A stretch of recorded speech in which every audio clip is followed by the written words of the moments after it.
Good afternoon, students. I am Kanimozhi, Assistant Professor from Department of English. Today, we are going to learn about group discussion. What is group discussion? As soon as you hear the title group discussion, you always tend to associate with interview process, right? Is this only about interview process? Actually, group discussion is more about interview process. Obviously, it is one of the processes in interview, but it is not all about interview. So, it is a type of discussion where two or more people share their ideas, opinions on a particular topic. So it is used as a predominant technique or predominant tool to assess the candidate's ability. So it is helpful to evaluate the person's ability and helpful to find out the rightful candidates. So it is a preeminent tool for the selection of candidate in job interview, not only in the job interview, whenever you are applying for scholarship, admission. So this evaluation tool will be used to assess the candidate. So you will be assessed by your personality, behavior, thoughts. So all these are important in group discussion. So you have to possess these personality traits in order to master in the art of group discussion. First one, it is communication skill. Obviously, communication skill, it is not only about your language skill, also how you are communicating with people, how people are approaching you. It is all about that. It is not only about the language skill. Next one, interpersonal skill. So interpersonal skill, how politely you are communicating, how kind you are with people. So all these comes under interpersonal skills. You have to exhibit your leadership skill in group interview in order to prove that you are a good team player and good team leader. So you have to motivate others in group discussion. You have to motivate yourself and also you have to motivate others in group discussion. So obviously you have to exhibit your team building skill because you are going to deal with many people.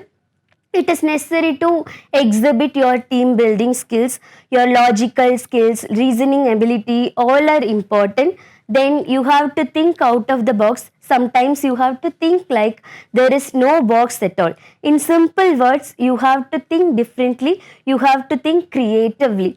And also you have to initiate the topic in group discussion. Once again, it proves your leadership skills. And also you have to be assertive in nature. You have to express your opinion, ideas clearly, confidently. So you have to be assertive in group discussion, and also you have to be flexible with your group members. It is important to express your thoughts. At the same time, be polite whenever you are expressing your opinion. And also in group discussion, your decision making ability will be evaluated by the recruiters. So you have to exhibit your decision making ability as well. So why GD? Whenever you are appearing for interview, why GD is conducted? First thing, you can consume the time. Recruiters can consume the time by conducting GD. They are able to pick up the right candidates from the large number of group. So they are always using group discussion as one of the tools. And also, they will check how well you fit into a team.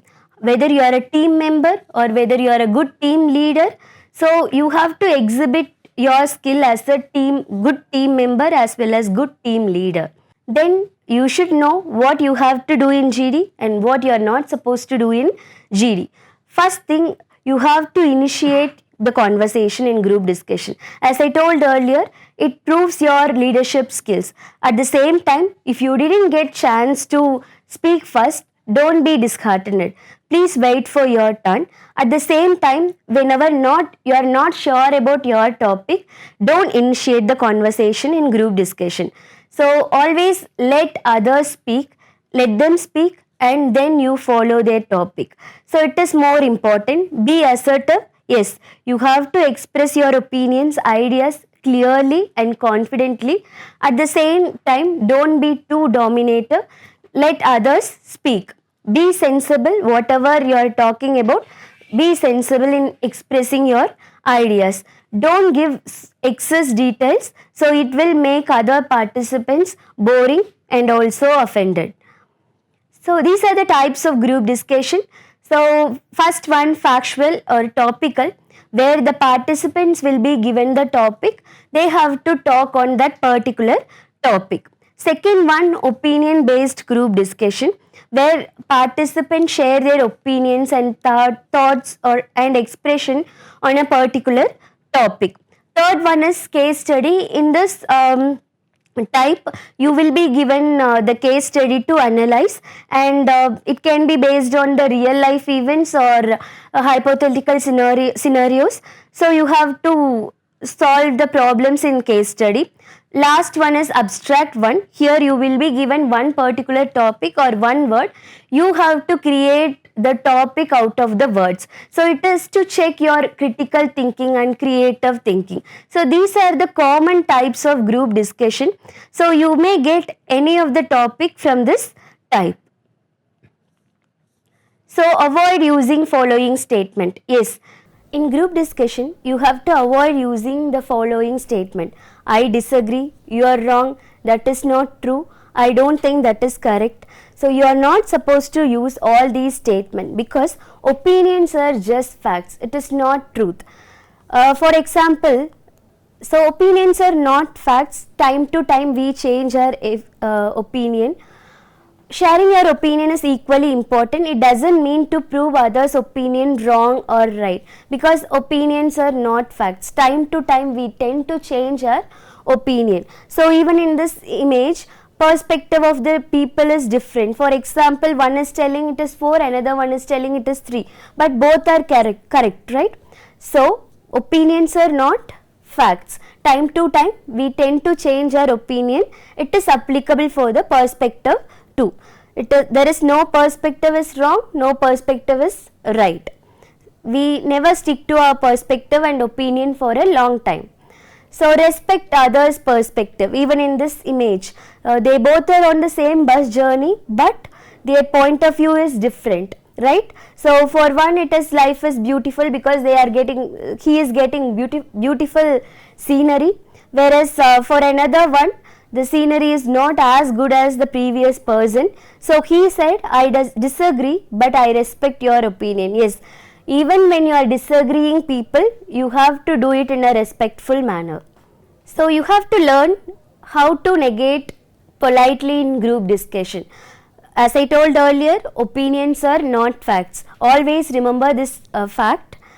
First, acknowledging different perspective. Yes, people are different, people do have difference of opinion, so we have to respect that people's opinion. So always acknowledge different perspective by stating that I appreciate your perspective, but I see it a bit differently. Then framing your own opinion as a personal. Yes, it need not that others should accept your opinion. It can be your personal opinion too. So don't argue that your opinion is always right. So you can say, I personally see it this way, but I respect your viewpoint. From my perspective, I have a slightly different opinion. This is how you can express your difference of opinion personally. Then using gentle language. Yes, always be polite, express only gentle language. I might be missing something, but I am leaning towards a different viewpoint. I could be wrong, but my understand is a bit different.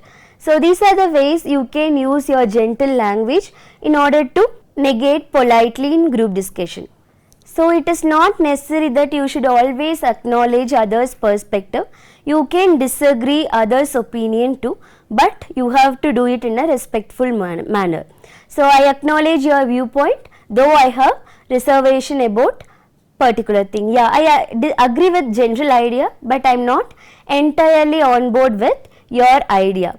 While we share common ground on this particular topic, I have a different opinion about my concept. You can use all these statements to acknowledge, at the same time you can disagree others' opinion.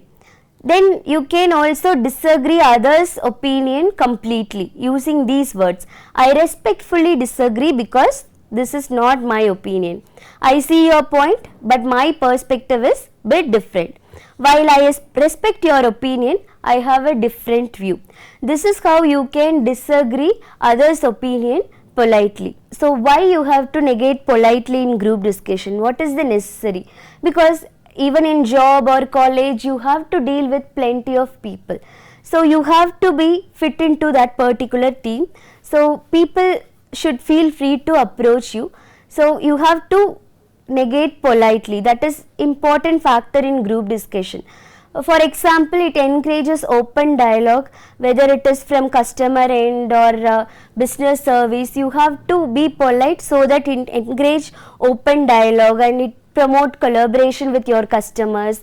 So you have to maintain respectful communication, and it will also create constructive atmosphere. People always feel free to tell their opinion to you. It also encourages diverse perspectives as well. It facilitates compromise.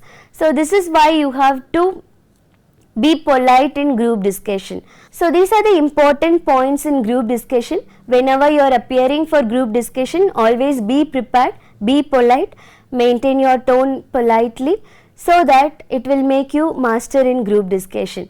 I hope this session is useful one for you. Let me meet you in another session.